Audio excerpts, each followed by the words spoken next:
And I'm joined here in the studio by Allison Sargent for a look at what's grabbing headlines in the written press. Hi, Allison. Hi, Molly. We are going to start off in the United States. This says we still have a lot of reaction coming in to revelations that Donald Trump did indeed reimburse his lawyer for hush money that was paid to porn actress Stormy Daniels. That's right, Molly. And this revelation actually came from Donald Trump's new lawyer, Rudy Giuliani, the former mayor of New York. Seems to be sort of a strategy, a way of saving Donald Trump from accusations that those hush money payments actually qualify as illegal campaign donations. Because if Trump, was the origin of the payment, well, he can donate to his own campaign as long as he wants. So in theory, nothing illegal about that. The resounding verdict, though, is that this strategy has totally backfired. In the Charlotte Observer, you could see where it leads Trump. They're behind me. He's behind bars. Giuliani still looks pleased with himself, though, it's got to be said, but he's the only one. And we do even see some right-wing conservative papers also thinking that the announcement from Giuliani was a bit of a bad idea. Right. No one is coming to Giuliani's defense today. The Washington Times, which is a very conservative paper, they say this media blitz is going to give ammunition to Trump's foes. First, because legal experts, they say, aren't even sure if this argument is going to save him from those accusations that he violated campaign donation laws. And also because it totally contradicts Trump's prior statements that he had nothing to do with this payment.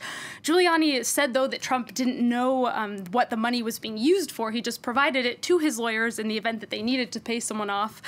So as you can see in this cartoon from the Washington Post, he's saying, sure, Trump paid hush money. He does it all the time.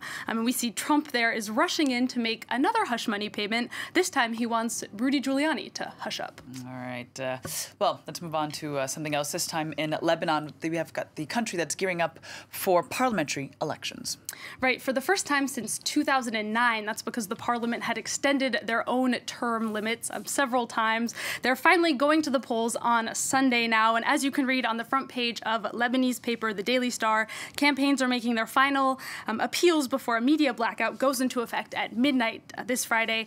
The paper has a front page editorial actually just coming right out and urging voters to cast their ballots for the party of the current Prime Minister, Saad Hariri. They say the records of Saad Hariri and his father, who was also Lebanon's Prime Minister, shine as bright as the sun, and that they have made, quote, no empty promises. Now, this is a very stark contrast to what's being said in much of the international press. You can see the New York Times says Lebanese voters actually really want change.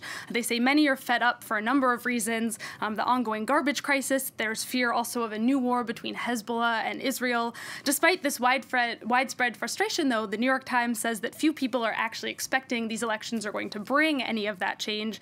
That's because the main political parties, including Hezbollah, so dominate the media. The New York Times says smaller candidates haven't really been able to get the word out. Okay, so then perhaps we won't see so much change in Parliament, but we've already seen quite a big difference when it comes to campaigning. Right, and one of the places that's been the most visible is in the record number of female candidates that there are this year. This is something we've been focusing a lot on, actually, at France 24. I pulled out this article from our web desk by Lila Jacinto.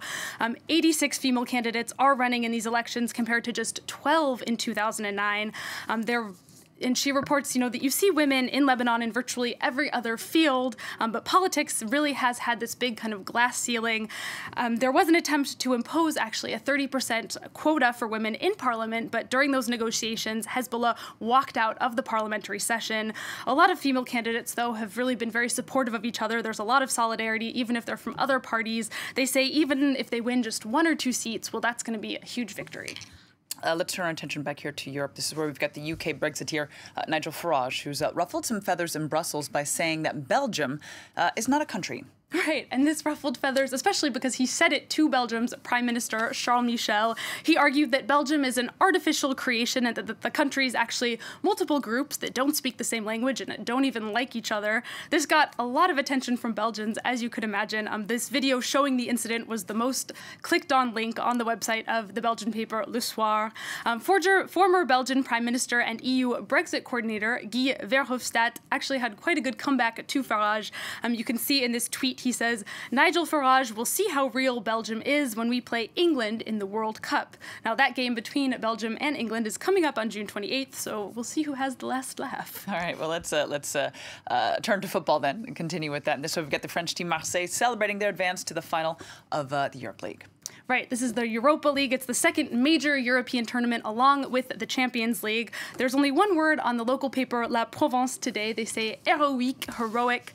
Marseille actually lost the game 2-1 last night, but they won the first leg, so they're still going to be going through to the final. It's all thanks to one goal scored by Portuguese player Rolando, not to be confused with the other Portuguese player Ronaldo, who's perhaps better known. Anyway, you can see Rolando on the front page of France's sports paper L'Équipe today. He's the one at the front of that group there. The sports paper says he deserves the Ballon d'Or, the FIFA Golden Ball Award. He's a player to watch later this month when Marseille plays Atletico Madrid in that final. All right, Allison, thank you very much for that. And for more, you can always head to our website. That's france24.com/inthepress.